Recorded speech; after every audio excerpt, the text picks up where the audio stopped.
안녕하세요. 말씀 베이커리 549번째 시간 기도하심으로 시작하겠습니다. 거룩하신 주님 감사합니다. 주님의 말씀을 묵상합니다. 성령님께서 말씀에 조명이 되어 주시옵소서. 우리 주 예수 그리스도님의 이름으로 기도합니다. 아멘. 네, 오늘 보실 말씀은 고린도 후서 9장 1절에서 15절까지의 말씀입니다. 유대에 있는 성도들을 돕는 일을 두고 나는 더 이상 여러분에게 글을 써보낼 필요가 없습니다. 여러분의 열성을 내가 알고 있기 때문입니다. 나는 마케도니아 사람들에게 아가야에서는 지난해부터 준비가 되어 있다고 자랑하고 있습니다. 아가야는 지금 고린도 지역에 이르는 말로 고린도 교회 성도들을 이야기하는 것입니다.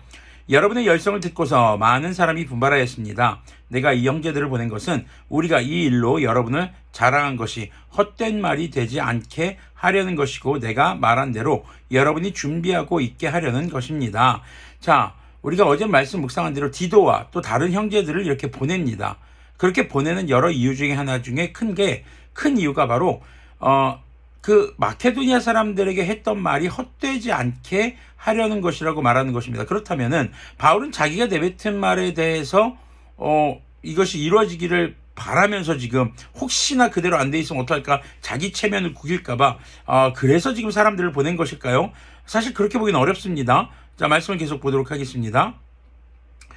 혹시 마케도니아 사람들이 나와 함께 그리로 가서 여러분이 준비하고 있지 않은 것을 보게 되면 여러분은 말할 것도 없고 우리가 이런 확신을 가진 것 때문에 부끄러움을 당하지 않을까 하고 염려합니다. 그러므로 나는 그 형제들에게 청하여 나보다 먼저 여러분에게로 가서 여러분이 전에 약속한 선물을 준비해 놓게 하는 것이 필요하다고 생각하였습니다. 이렇게 해서 이 선물은 마지못해서 낸 것이 아니라 기쁜 마음으로 마련한 것이 됩니다. 요점은 이러합니다. 적게 심은 사람은 적게 거두고 많이 심은 사람은 많이 거둡니다. 각자 마음에 정한 대로 해야 하고 아까워하면서 내거나 마지못해서 하는 일은 없어야 합니다. 하나님께서는 기쁜 마음으로 내는 사람을 사랑하십니다. 지금 이 바울은 고린도 교회 성도들에게 1년 전부터 시작한 구제 헌금에 이제 완성하기를 지금 독려하고 있습니다. 사실 완성한다라는 말도 좀 안 맞는 말이긴 한데 중간에 지금 시작은 했지만 중간에 이 구제헌금 모으는 것이 중단되었던 것으로 보여집니다. 뭐 여러 가지 이유가 있겠죠.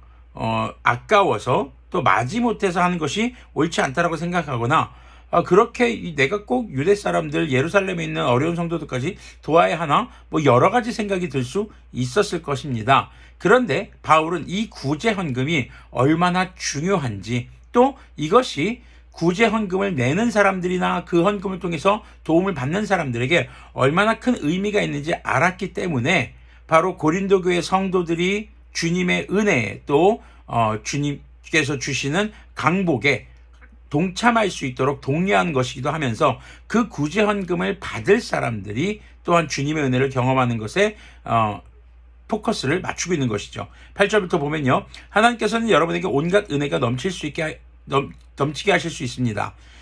그러함으로 여러분은 모든 일에 언제나 쓸 것을 넉넉하게 가지게 되어서 온갖 선한 일을 얼마든지 할 수 있습니다.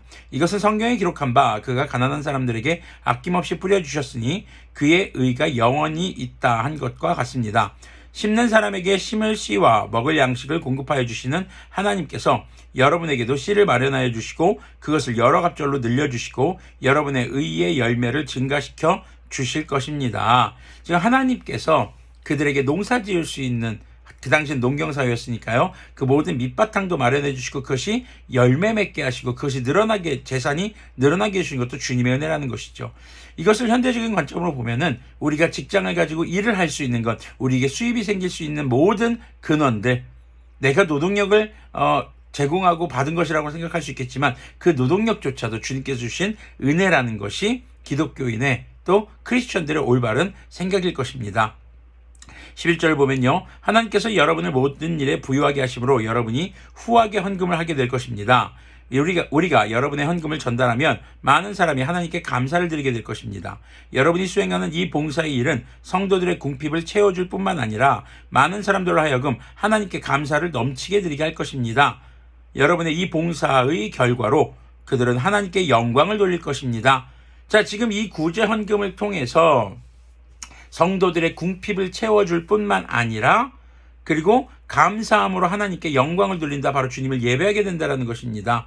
자, 그것은 여러분이 하나님께 순종하여 그리스도님의 복음을 고백하고 또 그들과 모든 사람 에게 너그럽게 도움을 보낸다는 사실이 입증되었기 때문입니다. 그들은 또한 여러분에게 주신 하나님의 넘치는 은혜 때문에 여러분을 그리워하면서 여러분을 두고 기도할 것입니다. 말로 다 형언할 수 없는 선물을 주시는 하나님께 감사합니다. 자, 우리가 구제헌금을 드린다. 교회 안에 어려운 성도들을 주님의 이름으로 돕는다는 것. 자, 내가 도와주는 것과 교회에 헌금하는 것과 무슨 차이가 있을까? 내가 도와주는 것은 내가 드러납니다. 하지만 교회에 주님께 구제 헌금을 드리고 그렇게 모여진 헌금으로 필요한 성도들에게 전달되는 것은 주님의 이름으로 전달되게 되는 것이죠. 그럼으로써 주님께서 내게 주신 것에 감사를 드리는 나의 신앙의 태도가 세워지고 또 복음을 전하고 그들이 또 어려운 사람들이 주님의 은혜를 경험하게 되는 축복의 통로가 되는 복을 누리게 되는 것입니다. 그리고 이 수혜를 받는 사람들, 모여진 구제 헌금으로 어려운 상황에서 도움을 받는 그들은 주님께서 주시는 것이기 때문에 그것에 주님께 감사하며 주님을 기쁨으로 또 예배하게 되고 또 그렇게 복음이 전해지고 선교가 이루어지는 그런 은혜 가운데 놓일 수 있게 된다라는 것이죠.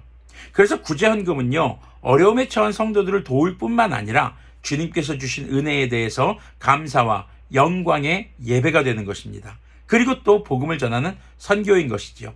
그렇기 때문에 하나님을 예배하는 것과 교회 안에 이웃을 섬기는 것은 늘 함께해야 하는 것입니다.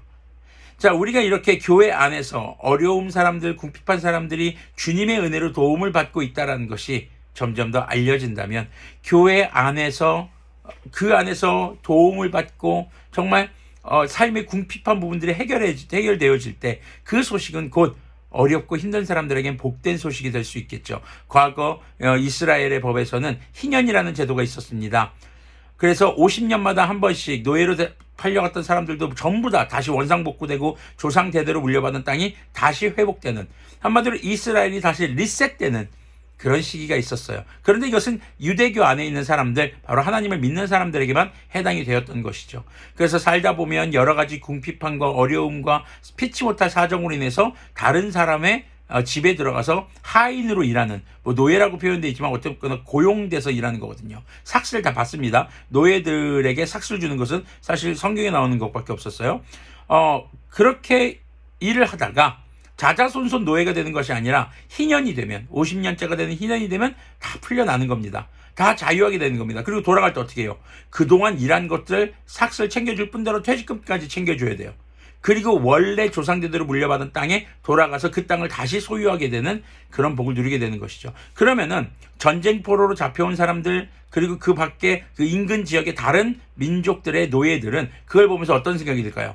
와, 하나님 믿는 사람들은 정말 좋겠다. 자, 그 부러움, 그러면서 그들도 하나님을 믿기만 하면 그런 복을 누릴 수 있다라는 그것이 삶의 소망이 되었던 것이죠. 여러분들에게 조금의 여유가 있다면 그것을 주님께 구제헌금으로 드림으로써 주님께서 주신 것에 감사하시길 바랍니다. 물론 여유가 없어도 우리는 구제헌금을 할 수 있습니다. 단 빚내서 하거나 마지못해 하거나 등 떠밀려 하는 것은 주님께서 기뻐하지 않으십니다. 여러분들이 이 말씀을 들으시면서 자원하는 마음이 생기신다면 교회를 통해서 그 주님의 위로와 사랑이 전달될 수 있도록 구제헌금을 하실 수 있는 그런 여러분들이 되길 소망합니다. 그렇게 함으로써 주님께서 주신 것에 감사하며 그리고 주님의 복음이 증거되고 주님의 사랑의 손길의 대리인이 되는 그런 강복을 누리시길 소망합니다. 그리고 교회를 통해서 구제헌금을 전달받고 정말 삶의 궁핍을 해결할 수 있게 되었다면 그것은 오직 우리 주님께서 여러분들에게 주신 것임을 기억하며 주님께 감사의 예배로 드릴 수 있기를 소망합니다.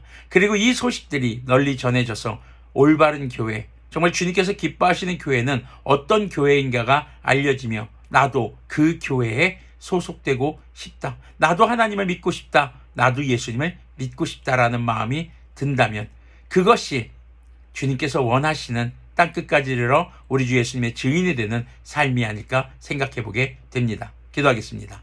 거룩하신 주님 감사합니다.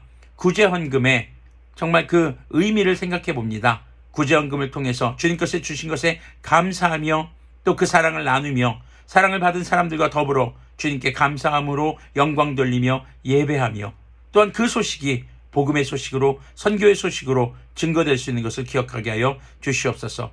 주님께서 주신 것을 감사할 줄 아는 우리가 되게 해주시고, 교회 안에서 함께 신앙생활하는 사람들, 또 목회자와 많은 주변의 사람들이 어려움을 겪고 있는 것을 외면하지 않는 그런 우리 바다의 등대가 있다 교회 성도님들이 될 수 있도록 긍휼을 베풀어 주시옵소서. 우리 주 예수 그리스도님의 이름으로 기도합니다.